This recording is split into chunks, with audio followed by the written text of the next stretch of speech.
So, ayun nga po mga ka-Team Eds, no? So, tama nga ba yung hinala ni Kalingap Eds kay Viancy? So, ano nga ba yun? Hindi po hinala na yung bad ha.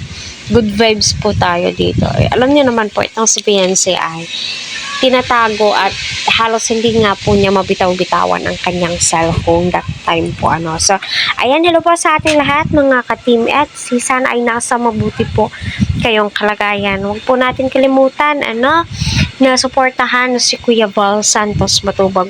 Huwag po natin skip ang kanyang ads, and syempre panoorin po natin ang kanyang mga live. Kaya din po itong si Kalingap Rap, Kalingap Edo, KRT Boys at ang buong team.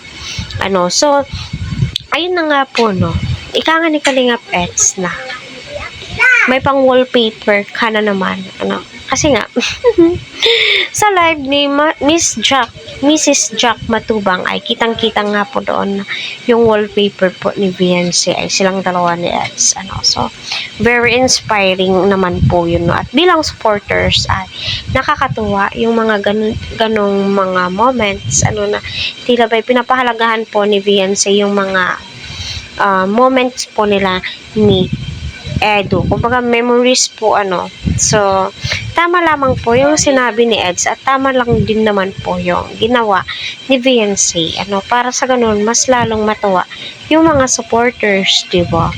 Hirap naman. At alam naman po natin lahat na nung una pa lang ay may pagtingin or hindi naman po pagtingin. Paghanga po yan, crush si Viancy kay Edu at dinadalangin ko na sana magka-developan po silang dalawa.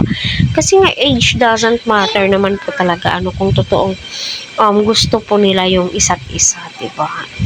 Nakakatuwa naman po kapag nagkatuluyan sila. Di naman po natin pinipilit si Viancy. Di naman din po kay Edu. Tadhana na lamang po yung bahalang magbigay daan sa kanilang dalawa.